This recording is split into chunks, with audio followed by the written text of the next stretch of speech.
অনেক সিন্ডিকেটের প্ল্যানগুলো মাদ্রাসায় নিব, সেখানে জমা দিব। মাহমুদ, ওকে দেখতেই পাচ্ছেন, আমার খুব কাছের বন্ধু। এখানে কিছু সমস্যা আছে, সেই জায়গা থেকে আমরা এমন সিদ্ধান্ত নিতে হলে মসজিদের ইমাম। ঠিক।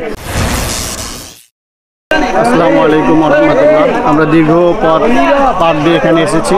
এখন এখানে যে বাস্তবতা আপনাদের সঙ্গে আমরা শেয়ার করবো, এখানে অনেক সিন্ডিকেটের একটা অবস্থা ক্রিয়েট করেছে তারা। যাই হোক, আমরা আপনাদের সাজেস্ট করবো এবং আমরাও যেটা করলাম সেটা হচ্ছে এখানে একটা মাদ্রাসা আছে, আমরা আমাদের প্ল্যানগুলো মাদ্রাসায় নিব, সেখানে জমা দিব। তারপরে ওনারাই এটা বন্টন করবে। তো এখানে আসার পরে আপনারা এই বিষয়গুলো অবশ্যই খুব ভালোভাবে জাস্টিফাই করবেন এবং সবচাইতে ভালো বিষয় হচ্ছে সেনাবাহিনীর হাতে দেওয়া অথবা কোনো তহবিলে দেওয়া অথবা কোনো মাদ্রাসায় দেওয়া। আপনারা সকলের কাছে এই অনুরোধটা করবো। আর আসার সাথেই বিভিন্ন রকম সিন্ডিকেট সৃষ্টি করবে বা হচ্ছে, এটা অবশ্যই কাম্য নয়। আর এই বিষয়টা আসলে আমাদের সেনাবাহিনী এবং আমাদের আমরা যাই, তারপর ছাত্র জনতা সকলে এই বিষয়টা আমরা অবশ্যই খুব ভালোভাবে মোকাবেলা করব বলে আশা করছি।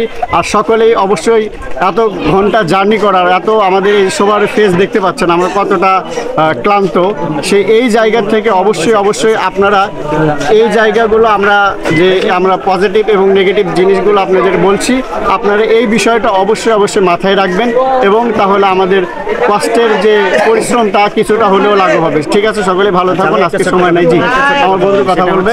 সেটা হচ্ছে এখানে আসার পর আমরা যে সিচুয়েশন দেখলাম যে অনেকে অনেক ধরনের কথা বলতেছে, তো আমরা কিছুটা হলে বুঝতে পারি মানুষের কথা, মানুষের ভাবমূর্তি দেখে এখানে কিছু সমস্যা আছে। সেই জায়গা থেকে আমরা এমন সিদ্ধান্ত নিতে পারি যে আমরা যে কোনো জায়গাতে, আমার পাড়ায়, আমার মহল্লায় বা আপনার পাড়ায়, আপনার মহল্লায়, সব থেকে বিশ্বাস কাকে করবেন প্রথমে যদি বলতে চান তাহলে মসজিদের ইমাম। ঠিক।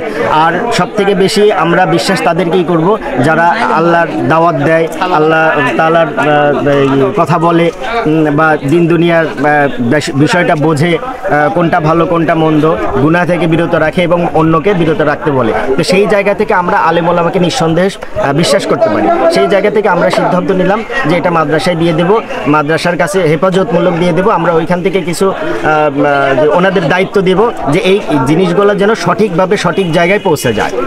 যেহেতু যেই গ্রামগুলোতে পাই নেই, এই সিন্ডিকেটের আওতায় যেন এগুলো না পড়ে, সেই জায়গা থেকে আমরা এই সিদ্ধান্ত নিচ্ছি। এবং আপনারাও আসলে এই ধরনের চিন্তা ভাবনা এবং এইভাবে বিবেচনা করে তারপরে একটা সঠিক সিদ্ধান্ত দেবেন। ধন্যবাদ। নোমান ভাই এবং নোমান ভাইয়ের ফ্রেন্ড রনি ভাই যেটা বলছিল যে একটা সিন্ডিকেটের শিকার হতে পারেন, তো আমিও সাজেস্ট করবো আসলে অবশ্যই বিশ্বস্ত কোনো ব্যক্তির মাধ্যমে আপনারা আপনাদের ট্রান্সফার দিলে অবশ্যই সেটার সুষম বন্টন হবে। তারা আর একটু চেষ্টা করবেন যত তাড়াতাড়ি এখানে ঢোকা যায়। আমরা যদিও আগে আসার চেষ্টা করেছিলাম, বাট যানজটের কারণে আসতে পারিনি। আমাদের সন্ধ্যা হয়ে গেছে, আবার এখান থেকে আমাদের ফিরতে হবে, অনেক দূরের পথ। তো সেটা চিন্তা করে আমরা যে কোনো একটা বিশ্বস্ত মাধ্যমে আমরা সেটা দিয়েছি।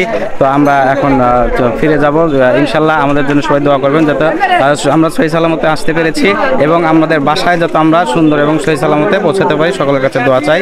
আর ধন্যবাদ সবাইকে। আচ্ছা, সেটা হচ্ছে এই যে মাহমুদ, ওকে দেখতেই পাচ্ছেন, আমার খুব কাছের বন্ধু।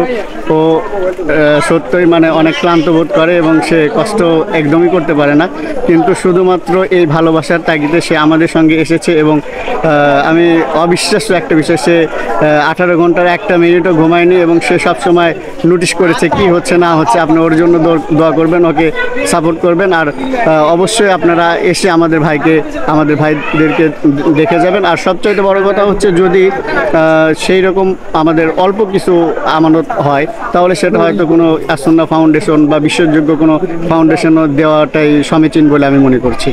ধন্যবাদ সবাইকে।